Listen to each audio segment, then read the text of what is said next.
Well, I completely messed it up. We got a new video and I completely screwed it up. So you're welcome, everybody. Welcome to the Ask an OpenShift Expert live stream. I'm Jonny Rickard. I'm joined by Brian and Martin from CloudCasa. Brian, you guys want to say hi real quick before we jump into the top of mine? Yeah, hey everybody. My name is Brian Sietsma. Happy to be here. Looking forward to the talk. Hey everyone, my name is Martin Fahn. Happy to be here as well, and hope you enjoy the talk. Yeah, awesome.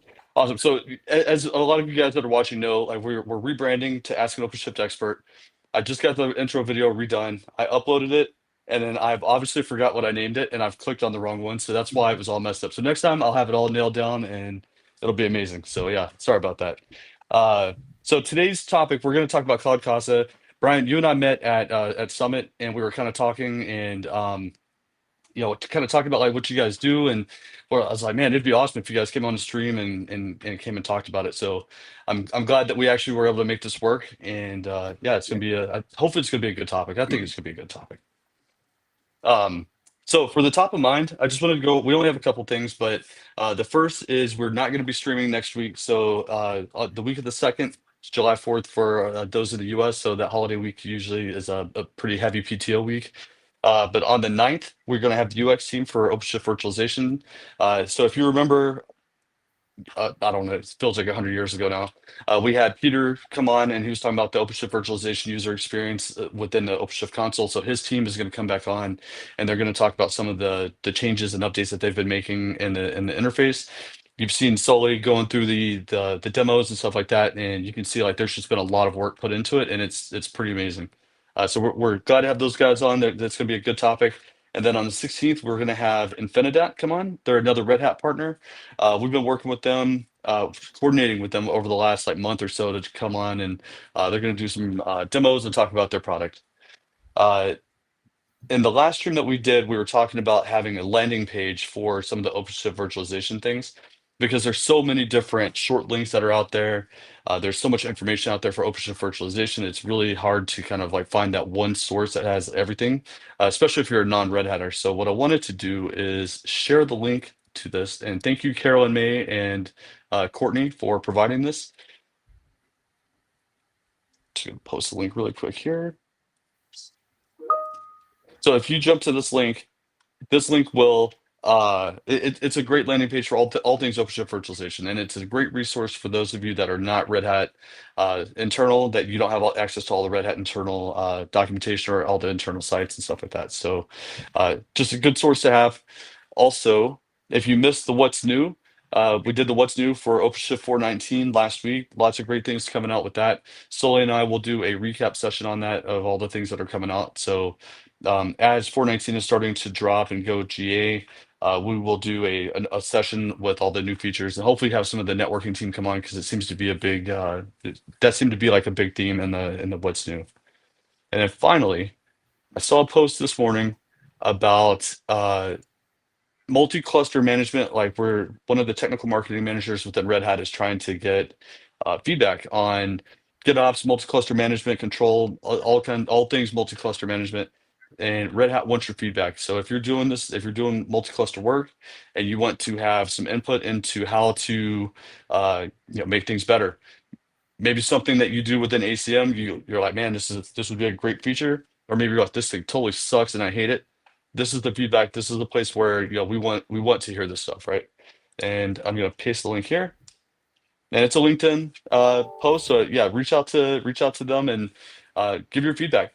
Be part of the community, be part of the SIG, be part of like the collaboration to make the product better and to make this workflow better for multi-cluster management. And that's it. Sully's on leave. He's on PTO. He's out. He's got to take a break. He's been defending the world for the last year. It feels like he's been, in meeting after meeting every week. So hopefully he's got some nice time off and he's able to relax. So with that, Brian, Martin, I'll kick it over to you. And yeah, let you guys run the show. Perfect. Thanks, Jonny. I appreciate it. Yeah, just a quick introduction. My name is Brian Sietsma. As I said earlier, I'm an account executive here at CloudCasa by Catalogic. I'm going to start just running through a quick overview of what we do here at CloudCasa, how we work alongside Red Hat and OpenShift customers. And so I'll start with a few quick slides. I'll pass it over to Martin, who is our field CTO and my engineer, to do a quick demo of the product as well. So let me go ahead and share my screen here. A brief overview of who we are. Catalogic Software is a data protection company. We've been selling various data protection solutions since the 90s. Back then, obviously, focused on physical environments, VMware environments, Hyper-V. But over the last, say, 5 to 8 years, we have really been looking for what's that next emerging market. And it was very clear that that next stage was Kubernetes and containerization. And to go along with the positives of containers, right? The flexibility, the code portability, the scalability of those environments. There are a lot of shortcomings when it comes to data protection, security, disaster recovery, and really managing multi-cluster, maybe multi-cloud, hybrid cloud environments. And so we put together this product called CloudCasa, offered both as a SaaS solution and a self-hosted solution to really be a data protection, disaster recovery, and migration solution for really any flavor of Kubernetes. Today, obviously, focusing on OpenShift and OpenShift virtualization. When it comes to looking at data protection for containers and OpenShift in particular, there are a lot of challenges, right? It's not a like-to-like scenario to something like VMware, where there's a lot of options out there. There's a handful of legacy solutions out there that claim to have support for Kubernetes. A lot of those have really a lack of comprehensive protection. They claim to have the ability to back up containers and restore containers back to their original location. But what happens when there's a need for snapshot immutability? What happens when there's hybrid environments where part of it might be on-prem OpenShift? Maybe you want to move that data to AWS or Azure in ROSA or ARO. What happens if there's VMs in those containers? How do you protect those virtual machines, right? And some of those, again, those legacy solutions out there don't have the ability to be a true comprehensive solution for all of the complexity that comes with Kubernetes. And one of those things is disaster recovery gaps as well, right? In this world where we need to very quickly respond to a disaster, how do we restore not only a cluster back to its original location, but a cluster to the cloud or VMs to a alternate location? How do we go ahead and very quickly respond to a disaster to get your business back up and running very quickly? One of those other hurdles is migration, right? As Kubernetes environments evolve, they're less and less like siloed applications and more like hybrid environments, right? There might be for a prod and a test environment, and being able to migrate those workloads back and forth. Maybe there's a call from the higher ups to move things out to the cloud. So how do you migrate that platform from an on-premise OpenShift environment to something like ARO or ROSA? And then finally, complexity with setup and maintenance. Again, a lot of these solutions are very heavy. They require maybe hardware. They might require heavy or complexity when it comes to networking, maybe bi-directional communication between each of the clusters and each of the agents. There might be a heavy workload when it comes to memory consumption. Our solution is much more lightweight. We require half the memory of on those CloudCasa agents compared to some of the other solutions out there. We're also single communication, right? Single directional. So all we need to have is our agents communicating back to the CloudCasa server. And so again, that simplifies the whole workload. The last thing we want to do is add complexity to an environment where all you're looking to do is protect the data. And so we offer a very simple solution to get onboarded very quickly. Like I said, we offer both SaaS and self-hosted. Our SaaS solution, you can be up and running in about 15 minutes. You can simply log into cloudcasa.io, create an account. It will automatically create a free account for you where you can register your clusters. You can begin to build out backup and restore jobs. And again, within 15 minutes, you can have this protecting your clusters. You can connect to cloud accounts that you might have. And the self-hosted version is just as easy. You simply install CloudCasa within your tenant on premise, and then again, register your clusters and begin to build out backup and restore jobs. And then finally, probably most importantly, when it comes to these data protection challenges, cost is probably the biggest issue, right? If you're looking to move to something like OpenShift virtualization, say from VMware, for example, you're looking to save money. And so when it comes to being able to protect those VMs running in OpenShift or OpenShift containers or Kubernetes clusters in general, the other options out there are often prohibitively expensive. All the savings you just made moving to OpenShift virtualization, that goes out the window because now you're spending 10x on backup, right? We are the most cost-effective solution out there for Kubernetes backup, for OpenShift virtualization. We're about a third of the cost of the other solutions on the market. So when it comes to worker node pricing, we'll touch on licensing later on, but we're about $39 or $59 per worker node compared to something like $180 to $190 per worker node per month. And so we're able to not only provide a simple solution to get onboarded, something that fully understands the complexity of Kubernetes in the environment, but also at a cost that is much more affordable than the alternatives on the market. So to just do a high-level overview of what CloudCasa is, again, we are a backup as a service or self-hosted solution. We don't require any hardware or infrastructure to maintain. What's great about this is, like I said earlier, in only a matter of a few minutes, you can create a SaaS account. You can have these backup and restore jobs running. We're able to protect that data or back up that data to any object storage. That might be S3 compatible destination in the cloud. It could be on-premise if it's a MinIO server, for example. We back up the data to S3, and then we have the ability to then restore at a granular level the entire cluster, a specific namespace or persistent volume, a single VM, something as granular as a single file from a persistent volume claim. Hopefully, in the near future, we'll be able to restore files from those VMs as well. That's something we are looking to get out by the end of the year, where you'll be able to actually take a snapshot of a virtual machine, crack open that snapshot, and restore single files from that virtual machine in OpenShift virtualization. We also offer application mobility. One of the big differentiators is because we are Kubernetes agnostic, we don't lock you into a specific vendor, but we also allow you to have the ability to migrate clusters and Kubernetes workloads from, say, like I said, on-premise OpenShift to a cloud-hosted version of OpenShift in ARO or ROSA, right?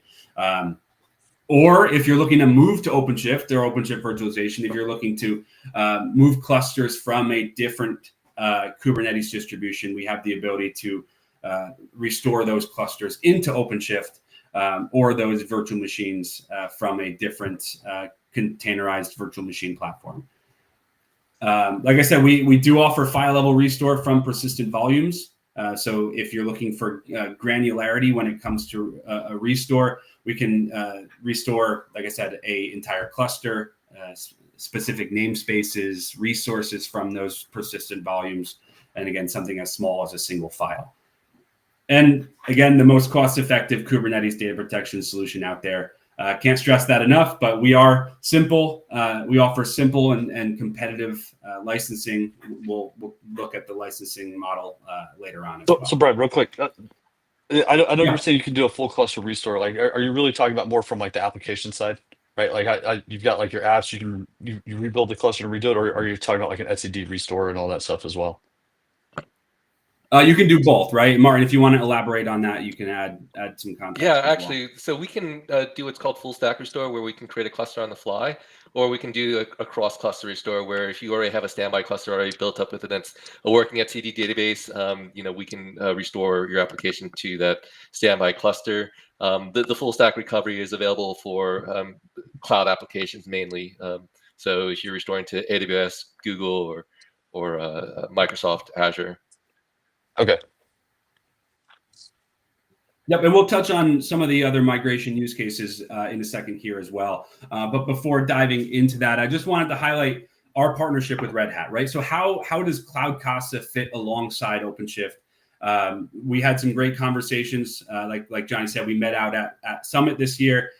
Great conversations with the Red Hat team. How do we enable the channel partners to be able to sell more OpenShift and a more OpenShift virtualization? How do we make it easier for you guys as OpenShift admins to have a enterprise ready and a cost-effective, simple solution to back up the data? How do we make it easier for you guys to move more persistent data to OpenShift? How do we make it easier to move from VMware to OpenShift virtualization and still protect those virtual machines in the way that you used to, right, with VMware? And so what we offer with CloudCasa for OpenShift is simply complete protection. We support any flavor of OpenShift, whether that's on-premise, OCPV, OpenShift in AWS or in Azure with ROSA and ARO. Again, any flavor of OpenShift is supported. And because, again, we are built in Kubernetes, we are able to understand that complexity, be able to not only protect you from the cluster level, but again, crack that open, protect and restore at the granular level. This isn't just for containers. This is for containerized VMs as well. So I've touched on it several times. If you're looking to move to OpenShift virtualization, if you're looking to expand on that environment by moving production data there, and now there's a need to back up that data. Not only do we protect containers and protect VMs, we can protect them all in a single pane of glass. So for a growing environment, it's very simple to manage that environment, to build out backup and restore jobs for your containers, as well as for your VMs. Other solutions claim to protect those VMs, but really what they're doing is backing up the namespace and everything on the namespace. What we're able to do is browse, again, like you would with a solution for VMware. What are the VMs you are looking to back up and restore? Click single VMs, select multiple VMs, regardless of what namespace those belong to, and being able to back up and restore those VMs to an alternate location as well. And like I said earlier, we'll be expanding on that functionality. We're working with Red Hat to be able to add to the data protection use cases for VMs. Like we said, we want to be able to restore individual files from those virtual machines by the end of the year.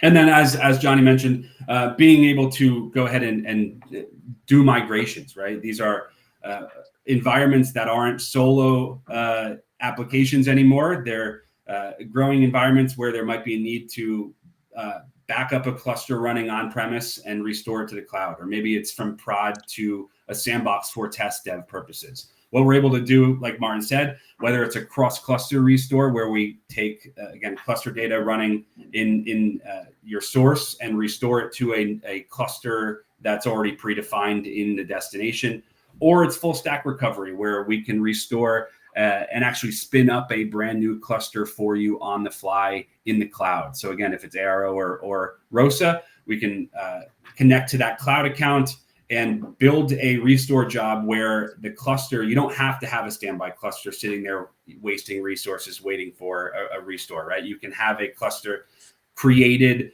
on the fly that goes through all of the namespace mapping, the permissions, all of the network configuration, all done for you during the restore job. And again, that makes restore recovery from a disaster much easier. So, and then lowest TCO. Yep. Is there a question? I just have a quick question. Yeah. So from a management perspective, right? Like it sounds like to do like the full cluster restore or like, hey, I want to go create a new cluster and migrate and stuff like that. Obviously that sounds like cluster admin, but like what if I just want to do like backups, right? Or maybe I want to delegate that role down to like my a backup team, for lack of a better term. Is there RBAC built in, or do I actually need to define it? Or like, do you have like different roles that you already create that will do like the backup role and backup and restore? So that way you're not giving them like carte blanche access to your whole cluster and to your cloud environment. Yeah. So what you're able to do is when you create an account, it builds out an organization for you. And so from that organization, different roles can be applied. We do have full RBAC capability. So like you said, if there's a need to pass responsibility down to a backup team to just make sure that we are protecting and storing those snapshots for those clusters in case of a disaster, right? We can we work on the edge as well. We work with MSPs. So again, if there's a need to allow access to certain users where they shouldn't have permissions to do or view some things, we can create those roles for those users, define the permissions required. And again, like I said, with MSPs, that's a great example, right? Where under the service provider organization, the clients can have access to their own workloads and not access to other customers, right? And so that's all. And Martin can touch on that during the demonstration as well. But we do offer full RBAC. Yeah, and just to add to that, Brian, too. So we offer our product in 2 separate flavors: a self-hosted flavor where you can deploy CloudCasa, the server piece in your own environment, or a SaaS piece. So we actually, our service on the web and tenancy and RBAC is actually built in natively to the product. So Okay, awesome. It sounded like it, but I just want to make sure. So yeah, good question. And then again, what's that final piece here with OpenShift? How do we be able to offer this solution at a price point that makes sense? That's not going to hold up your jobs as OpenShift admins to be able to move persistent data to these containers. How do we make backup available at a cost that's about 1/3 the price of other alternatives on the market? All right, and then just wanted to touch on the migration again. As we said, what we're able to do is take snapshots of the Kubernetes workloads, the OpenShift workloads on the source cluster, and restore in various ways to a destination cluster. We also have built-in application hooks for pre and post snapshot, right? So if there's Postgres databases, MySQL databases, applications running on those clusters that you want to maybe move to a test environment to for QA or test dev, right? We can run and attach those application hooks to those backup and restore jobs to maybe quiesce the database before the snapshot, unfreeze the database after it's restored, which again allows for just the portability of containers. What they're built for is being able to migrate these workloads from a source to a destination, again, whether that's on-premise or in the cloud, whether it's our cross-cluster recovery or full stack recovery, whether it's a full cluster or a single file from a persistent volume. We're very, very flexible when it comes to our migration and replication capability. All right, and then just one last snapshot of our offering here before passing it over to Martin for a demo. We do offer a free service as well for SaaS up to 10 worker nodes. That might be changing in the near future, but at this point, we do offer 10 free worker nodes. So if you want to go ahead and create an account at cloudcasa.io using our SaaS offering, you can protect up to 10 worker nodes for free today. We do have, again, our CloudCasa Pro and CloudCasa Enterprise offerings for SaaS and self-hosted. The CloudCasa Pro offering is $39 per worker node per month, while our self-hosted enterprise solution is $59 per worker node per month. These are based off of an annual commitment, minimum of 12 months, but we price point at a per month basis. So it's pretty simple, straightforward. okay, Yeah. 2 questions, one for me and one from our audience. I'll go for Dwayne first, that way I'm not taking up the whole time. So Dwayne asks, so can you back up in a federated environment? So think like FedRAMP, right? GovClouds, what's the other one? MAG, right? Azure Gov. To do maybe with sophisticated RBAC, do you see sovereign AI coming into backups? I'll answer the first part of that question first. We do have customers running this in an air-gapped environment. We are working on the beginning stages of FedRAMP process for SaaS, but the self-hosted version being hosted entirely within your air-gapped network, backing up to your object storage. There's no data being moved off-site or anything. So we do have customers, like I said, running in that air-gapped environment. We do also back up to GovCloud through private networks. So it is something that's supported with the self-hosted version.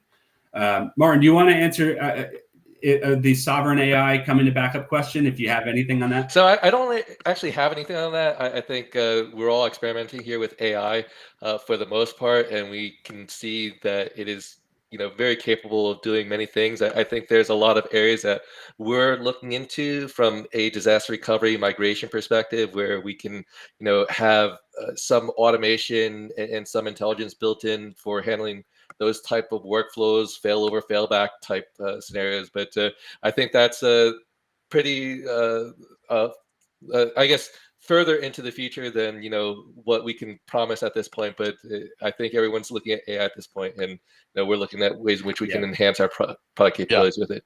And it's probably very safe to say that yes, it's eventually going to be something, right? Like there's it's going to be gonna be something. there. Yeah. And just my question was about your licensing really quick on the self-hosted piece, right? I see it's 59. Is there not like a free worker node or 10 free worker node self-hosted? No, so to give a little bit more clarity, so CloudCasa Pro, the service itself is $199 a month. That service is includes 10 worker nodes. So outside of those first 10, any additional worker nodes is $39. With Enterprise, with self-hosted, just straight up $59 a worker node. So 10 worker nodes, $590 a month. And that's it. There's no additional service fee or any discount on the first 10 nodes. It's just simply straightforward $59 per worker node for self. Awesome. And Nerlep, I'm sorry, is asked, does CloudCasa support dedupe and compression? It does, yes. So this would be on the backend storage side, and you're able to bring your own storage actually. So we're backing up to object storage, either in our cloud or on your cloud, where we're able to take advantage of different features like object locking, snapshot locking for immutability, as well as deduplication and compression. The backup itself is actually an incremental forever strategy. So we're taking a snapshot of your persistent volumes and resource data, and then every subsequent backup after that fact is going to be an incremental backup, only backup the change blocks of data. So really the hard requirement is having a cluster and then having some S3 capable storage that you can back up to, right? Exactly, yes. Okay. And Giodi, I saw your question about using Tanium. I don't think so, but I'm going to find out for sure. Like, I honestly haven't even heard of Tanium until you just mentioned it. So I'll reach out and try and find out. But if you want to email me, Jonny@redhat.com, JONNY @redhat.com, I'll see what I can find out for you. Sorry, Brian. Jump back up. Yeah, no, great. Good questions. So yeah, I'll just a quick summary, right? We've touched on this a handful of times, but where do we kind of align with Red Hat with the better together strategy? We do offer the lowest TCO for OpenShift virtualization and OpenShift. If you're looking to save money on your existing backup environment or backup solution, I'm sure we can come in at a lower price point since we are 1/3 the cost of the alternatives on the market. We fully support any flavor of Red Hat OpenShift, whether that's ARO, ROSA, OCD, OSD, OCPV, OVE, and any flavor. Like I said, we are agnostic when it comes to Kubernetes, so we can support any flavor, any distribution of Kubernetes. Comprehensive application protection. Like I said, we have the application hooks built into the product. We can protect those databases with those application hooks, get those application consistent snapshots. Granular recovery and application mobility, being able to not only protect or claim to protect a cluster and restore a cluster, we can protect and restore those resources at a very granular level, giving you the ability to very quickly restore what you need to restore after a disaster, bring it back to its original location or an alternate location, and a very simple to use UI. Martin will go through a demo here. Very intuitive, very simple. A single pane of glass, like I said, for both containers and containerized VMs. And any other flavor of Kubernetes you might have out there, we can protect it all in a single, very easy to use CloudCasa API. So Martin, I'll pass it back to you. If there are any questions before going into the demo, we can answer those. Yep, we have a couple questions. One is, do you guys have a lot of serverless customers? We actually have a mix of both, right? So I think the majority of our customers right now are using our SaaS-based platform where they don't need any infrastructure. They just have, their Kubernetes clusters that are out there that might be managed by some other cloud provider like EKS or GKE, right? So these are, would be considered our service customers. A lot of the federal customers that we do have, though, they're preferring to go down the pathway of, having their own Casa server installed and implemented. We have, this application is designed for Kubernetes in Kubernetes. So it's a Kubernetes app that you can deploy through a Helm chart, and those would be our server-based customers. But I would say that there's I guess, more of a distribution towards our serverless customers. Those are using our SaaS service. Okay. And then Nerlep asked a follow-up question to on dedupe, and it's if backend storage S3 bucket doesn't support dedupe like FlashBlade, can CloudCasa still do dedupe? So we are relying on the backend storage to do our dedupe. FlashBlade is more considered like the appears a network attached storage. So they're doing NFS mounts. So right now we can only back up to object storage. You would have to front that FlashBlade up with a software object storage like a MinIO server or something similar. But we are looking at taking advantage of other backup destination types like NFS, like block storage. So that will likely come when we support those storage offerings. Okay, awesome. And then another question. NFS, real quick on that one. NFS support will be out within a month or so. So right now we support object storage as a destination, but NFS will be out very soon. So you can simply back up to a local NFS share as well. Now, like, is that any NFS or is this like enterprise, like NetApp NFS, like EMC type NFS, or we're talking about like I just set up an NFS server and I can back up to that? All the above. Really? All the above, man, you guys. Yeah, we support NFS and OpenShift, but it's like, all right, really, please God, only use like enterprise grade hardware. Like trying to do like an NFS server, it's such a pain. And then okay, so Nerlep asked another question about the licensing. It was regarding the SaaS 10 free worker node license. Does it apply to one cluster with 10 worker nodes, or can you have 2 clusters with say 5 worker nodes each? Yeah, any number of 10. So it can be distributed in any way. It's not. That's awesome. 10 worker nodes on one cluster. Yeah, any 10 worker nodes. And it's essentially worker node hours, right? So if you have a question like, hey, worker node, I never know the amount of worker nodes I have. It's a very scalable environment. We simply calculate the average across a period of time. It's worker node hours that we're actually calculating. Okay, and so it's anything and what's scanned in, right? If you have clusters that don't need to be protected, don't register them in CloudCasa, and you won't be counted as part of your number, right? So if you're looking to protect the resource, register the cluster, whatever worker nodes are attached to that cluster, that's the count that we keep track of. I'm just running through like a scenario in my mind right now, right? Where it's like, if you're trying to do like a cool POC or something like that, where you're doing this, like you have the developer subscription with Red Hat where you get 16 free nodes, right? And you can do all kinds, it's pretty much unlimited on what you can do. I'm not gonna say unlimited, but there's so much that you can do with it. Like it's a pretty powerful subscription that you get out of the box for just signing up. And then you sign up for this 10 free worker node thing with CloudCasa. You can do a pretty decent little POC with that, right? And actually show some value with a pretty low turnaround. It seems like we'll see the demo, right? But it sounds like low overhead from a maintenance and setup perspective. But you just need some S3 stores. Setting up MinIO is not that difficult, right? So I don't know. This seems like a pretty cool little demo. It seems like it could be fun. Well, we like to say that you can configure a demo or POC within 15 to 20 minutes or so. So as long as you have the cluster, you sign up for a SaaS account, we're going to be able to show you the value within an hour of first deploying or signing up for your account. Yeah, that's awesome. Oh, here, I see you're sharing your screen, and I'm a terrible host. No worries. All right, here we go, Mark. Thanks, Jonny. So, hi everyone, my name is Martin Fahn. So I'm a field CTO here at CloudCasa and do a lot of demos on Brian's technical arm.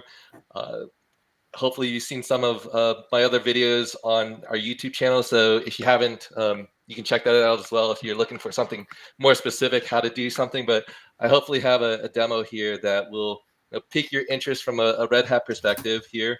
Let me just give you a run through of my demo environment. What I have here are 2 Red Hat OpenShift clusters.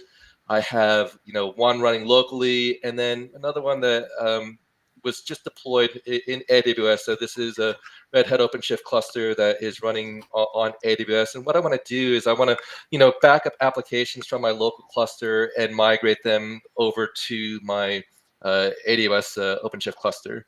And to do that, what I can do is just go to the CloudCasa website, cloudcasa.io. Here's where you can sign up for your free account here, register the worker nodes that you want to, or the clusters that you want to manage and back up, and log in. So once I logged in, this is the dashboard for my cluster. This is where all the magic happens, from where I can go about configuring my enterprise, adding storage, configuring users, policies, adding clusters. So the very first thing that you need to do is when you sign into your CloudCasa dashboard, and this could be, you can also self-host CloudCasa as well, deploy the CloudCasa server within your own environment.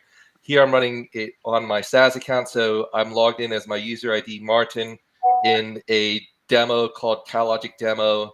And I can switch between organizations here. Let's say I'm part of multiple organizations within my environment. I can switch between my dev, my finance environments here as well, based off of what I was invited to.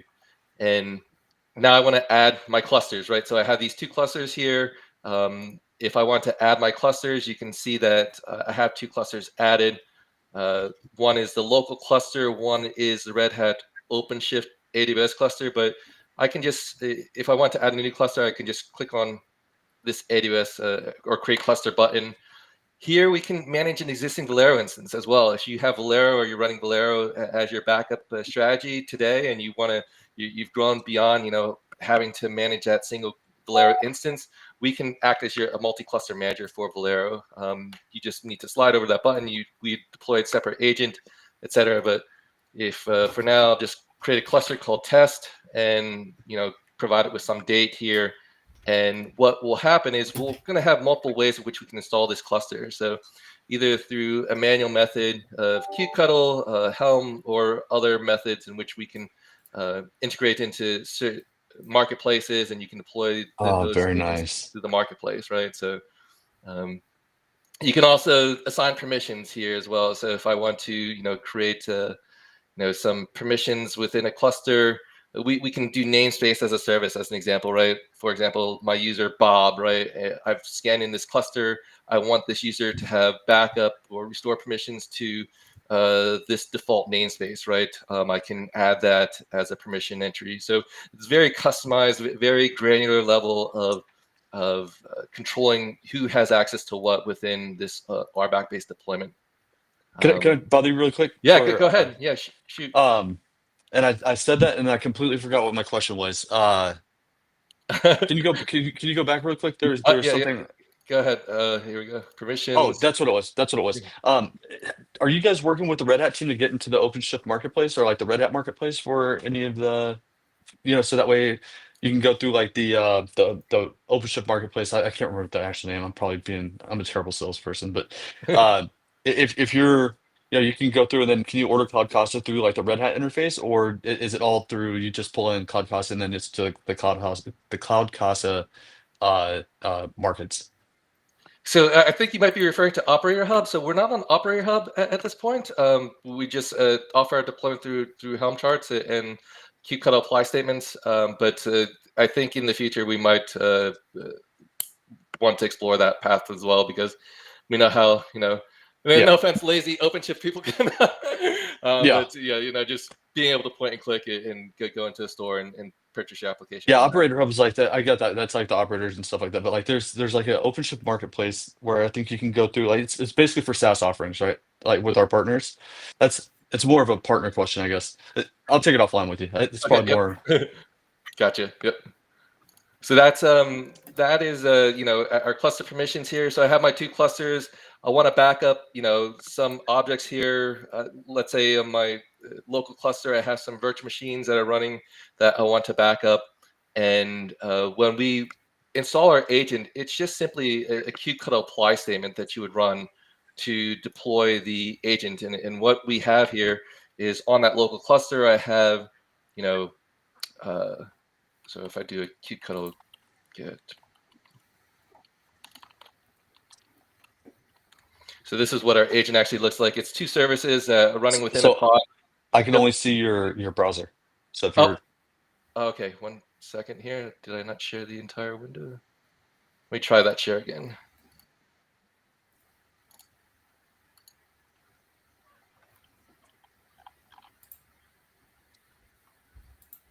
Oh, here we go. Entire screen. There we go. Sorry about that technical difficulty there. Yeah, that's all good. All good. I was just trying to bring up a command prompt window here with our two services, and what I want to do is, let's say I want to reinstall the CloudCasa agent. What we do is we create a separate namespace called CloudCasa-IO here. If I jump back to my web browser and just go into the clusters overview section here, where I have that new cluster defined, I can redeploy the agent or reinstall the agent. This is the kubectl apply statement that you get when you are installing the agent for the first time. So if you have a console window open to your cluster, just run that kubectl apply-f with the unique manifest. This deploys the agent pod and the namespace to your environment. So if you do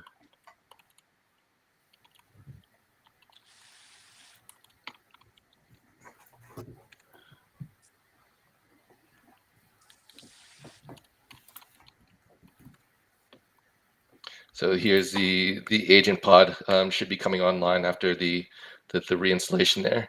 But that's how you go about editing and installing your pods. Once you have it installed, let's define a backup, right? So under clusters backup, here you can go define a backup. And here I want to define a backup of my local OpenShift cluster.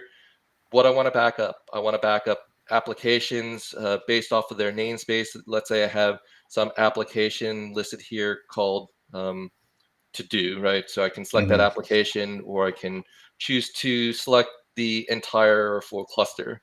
If I want to get even more granular, let's say I want to just back up, certain PVCs or VMs underneath it. We have a resource browser where you can browse down and select the individual VM that you want to back up. In this case, I want to back up this VM called Sears Demo VM. I can choose to back up, choose that for my backup. But more importantly, I can choose, how I want to back it up, where I want to back it up to, right? Do I want to snapshot and include the persistent volumes? Do I want to back that up to storage volume of my choosing, or just take a snapshot? That's what I can define for the source of my backup. Brian had mentioned, we also have support for application hooks as well. So if I need to perform any operation before my backup took place, let's say I need to quest some databases. I want to back up that to-do application that contains a MySQL database, so I can choose a pre-application backup hook that can quest that database, and then a post-application backup hook that can thaw the database so that it once the snapshot's taken, so that it resumes normal operation. I can choose that as my backup job, and then just define a policy for it, right? How often I want to back it up, daily, weekly, monthly, right? So this is just boilerplate scheduling stuff, and give my backup job a name. So call it test 625, and then just simply create it and run that restore or backup for my backup job.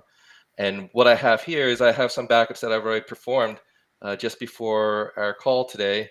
If I jump to my dashboard, I can show you these backup jobs that are running. So this is my to-do backup. It ran just before a call, took a snapshot of the persistent volume claim, and it copied that persistent volume claim over to the object storage of my choosing. These are all the operations that were performed during the backup when it ran. So that's a backup of a container or a namespace. And then if I look at another backup that I performed on a schedule, this is a backup of a VM. So let's say if you're running VMs on your OpenShift or on OpenShift virtualization, we can detect the VMs that were backed up from that backup policy. So this is a great way from which you can back up VMs, backup containers, and then migrate them over to other locations if you so choose. So that's how we define our backup. Once we have everything backed up, let's say now you want to restore, right? So it's pretty simple from a restore perspective. Just go into clusters restore. You're going to define a new restore job. In this case, I have some restores already defined. I have a VM restore defined, so I'll just kick that off and run it. And I have my to-do application restore defined, so I'll just kick that off and run it, and we'll come back to that once they're completed. But if I want to, let's say, restore at a file level, right, I would just need to drill down into the cluster that I want to restore from. Let's say I have this demo cluster and a snapshot of that cluster that I want to restore an individual file from. I can choose to restore or mount up that snapshot back to a destination cluster, and then just pull out a single file from that persistent volume claim. Let's say this MySQL persistent volume claim here.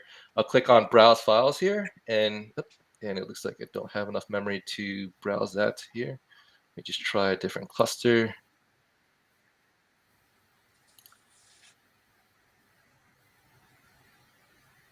Okay, it might just be I need to increase the memory requirements on that cluster, but you can see that we can go through that process here to select the files. That's pretty cool. Yeah, I'll come back to that one. The restores I did just kick off though were restores of a VM and a container, and with that, let's say you had that to-do application, right, on your local cluster. So this OCP cluster in which we had backed up that to-do app. You can individually select the namespace here to restore that application, and then choose how you want it restored. Do we want to create a new cluster using that full stack recovery on the fly, or do we want to use an existing cluster to restore as our destination? In this case, I want to restore to my Red Hat OpenShift cluster running on AWS. So I'll use that existing cluster, and I can transform the restore to my specification, right? So if I want to rename the namespace or rename the project with a -restored suffix, I can do that. I can remap the storage classes. Let's say in my original restore, I had this Ceph RBD storage class, and now with Amazon, I have Amazon related storage classes. I can choose and select that. I can enable restore modifiers, just basically change and upload the entire YAML configuration of that restore, and then add restore hooks, give it your restore job a name, and away you go. So that's kind of the restore from a container perspective. And then from a VM perspective, if I want to, let's say, move the VM here, I can just, again, drill down into my source cluster, and I'll find a snapshot that backed up those VMs. So this is the snapshot that backed up a VM, and I'll just choose the resources I want to restore. In this case, I want to use the recovery point browser to browse for VM objects here. So from a virtual machine perspective, I can just simply choose that VM and then choose the destination where I want to restore it to. That's the Red Hat OpenShift AWS cluster, while transforming the namespaces and storage classes here as well. So these are two restores that I kicked off. I gave the names. Let's jump back to the dashboard to see how those restores had went. And you can see that those restores are complete at this point. So you can see the to-do app restore completed. Let's just check out, what we see in our destination cluster here under workloads. Well, let's check out namespaces first. So we see our to-do application here restored. We see under networking the services that make up that to-do application. Let's just search for to-do.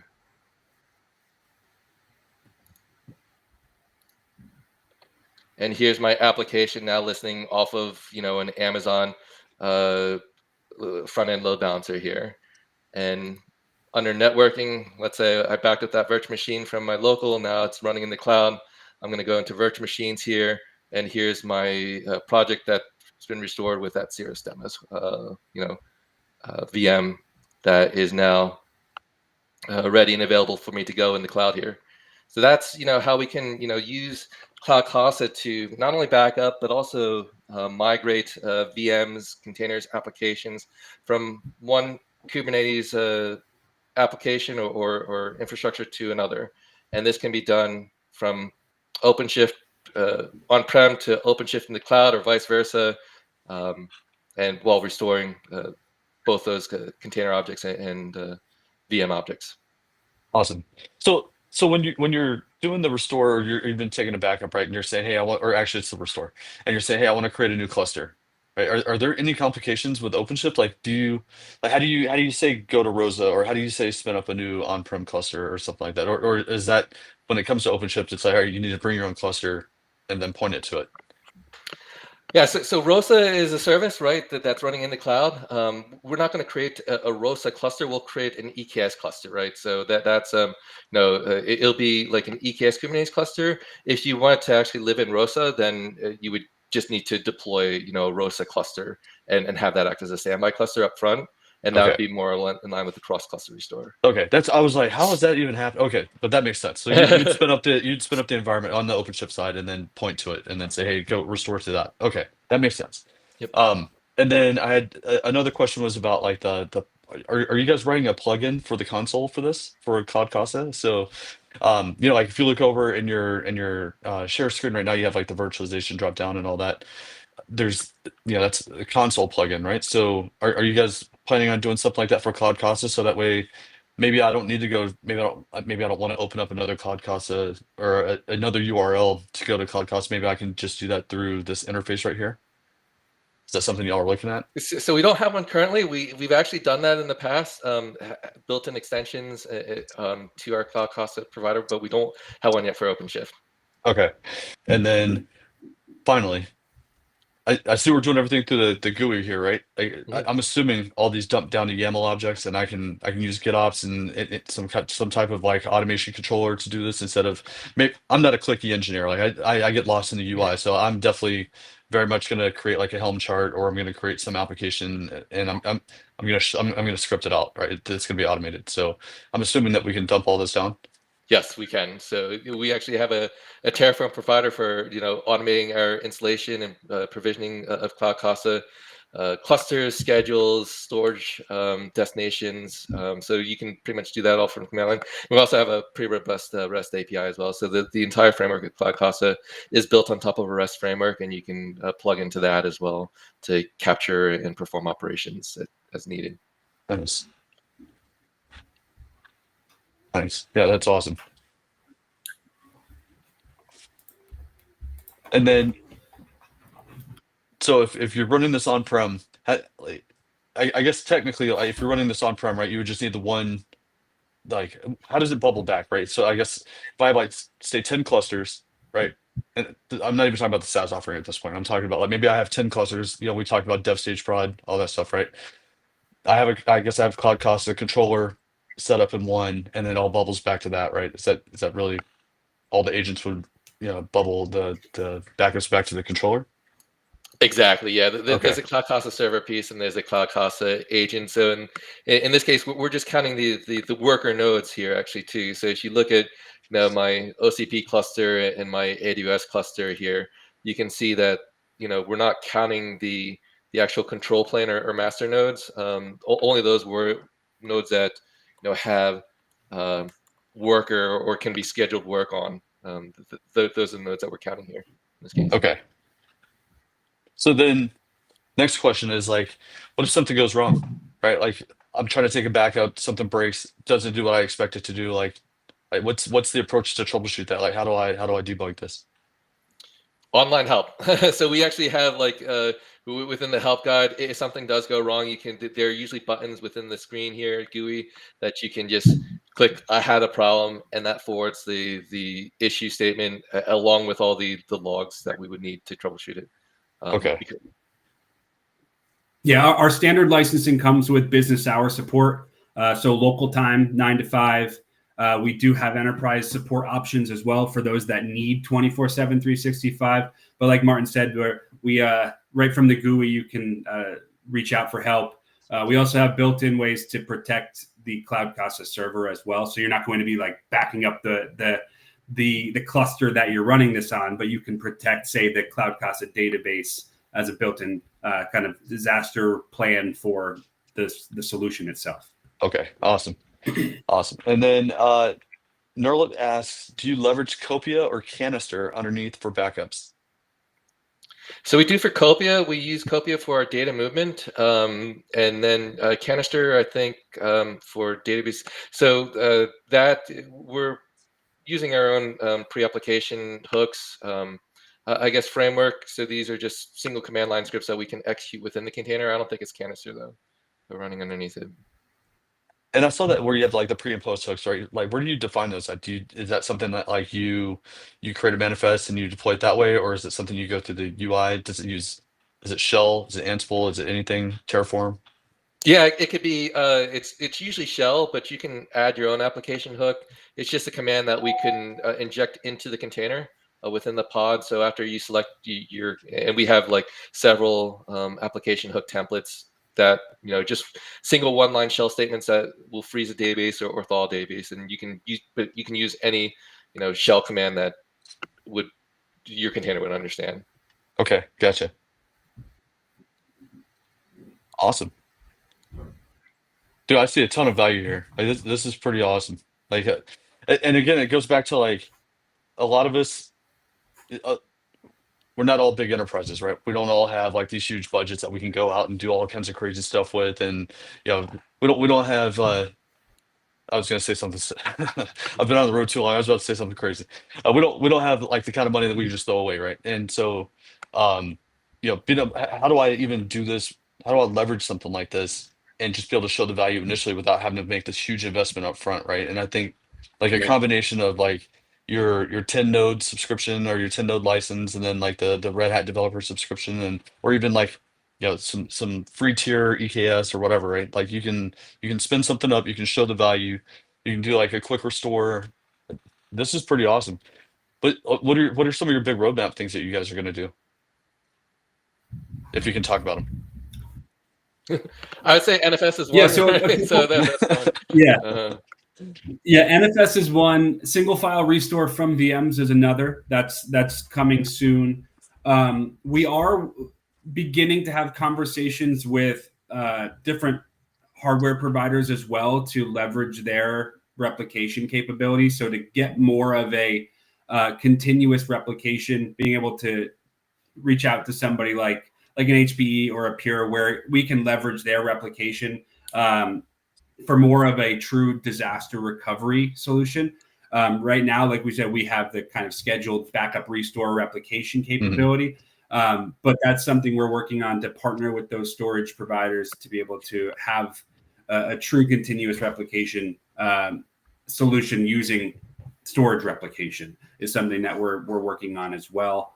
Trying to think of other big things that we're looking to do on the roadmap. Martin, anything else? No, I think you covered it all. I think we're seeing a lot of traction though, specifically with the VMware folks and people like moving away from infrastructure-based, virtualization or hypervisor-based virtualization to more of this containerized virtualization aspect of it. And as we see more growth in that, I think you'll see a lot of feature functionality that is going to be centered around that containerized virtualization aspect of it. Yeah, that's awesome. Are y'all going to be at KubeCon? Yes. Yeah. We will have a presence. That makes sense, right? Yeah, duh. I don't know why. No, that's awesome. Yeah, and we're looking to be at more of these regional Red Hat Connect shows as well. So if anybody that's viewing is going to be joining, we're working on planning those out as well. So we'll be at these regional events and be looking forward to have conversations. Okay, there. awesome. Where are you guys out of? It's California. We're based out. Well, I'm based out of New Jersey. Our headquarters is here in New Jersey. Martin is in Texas, but we have presence in Europe, Asia Pac, and the Middle East as well. So we have local teams. Like I said, we'll be joining those regional Connect events and trying to be more. Really, just trying to get our name out there. Absolutely. Like you said, we're not one of these multi-billion-dollar companies. We are just trying to provide a more simple, cost-effective solution for those customers that need it. Yeah, no, I think you're on the right track. I mean, this seems pretty awesome, and like we do a lot of the streams are on, storage, backup recovery, disaster recovery, that type of thing, OpenShift virtualization, and I think that question comes up quite a bit. Is like how do you manage costs, especially like if you have something like, okay, I'm fully funded into OpenShift, I'm fully funded into, say, something like an ODF or some big storage provider. It starts chipping away at your IT budget, right? And then like the things that you need, you can't necessarily afford. So you're really extending yourself to try and get yourself in a lot of these with a lot of these products and these services. So it's cool to see you guys coming up and trying to do something to fit the bill. Thank you. Very cool. Let me see if we have any more questions really quick. Yep. So nothing but positive feedback. Everybody's saying thank you for coming on, and I'll extend that. Like, thank you very much, Brian, for sticking with me and coordinating all this stuff with me and getting on. We'd love to have you guys come back. Especially once you start getting like the file restore stuff done. NFS, if you want to show it, like you're a glutton for punishment for doing that, but if you want to do that, you're more than welcome to come back on. Just hit me up or hit me or Sully up and let us know when you when you want to come show something new, or if there's something we want to talk about. For sure. Thanks for having us. Will do. All right, awesome. Yeah, thanks for having us. Appreciate everybody. it. Yep. And yeah, thanks everybody for joining again. We're out next week, but we'll be back on the 9th. If you have any questions or anything like that, make sure you email Sully or myself. I'm Jonny at Red Hat, JONNY at redhat.com, and Sully is SULLY at redhat.com, and we will do our best to get out of email jail and answer you. One last thing before we go: the Red Hat user group is in San Antonio tonight at Maggiano's. If you don't have it, or if you want an invite, let me know, and I'll send it to you. I'll be there. All right. Other than that, catch you guys later. Martin, Brian, thank you very much for coming on. Appreciate it. Thanks, everyone. Thanks, everybody.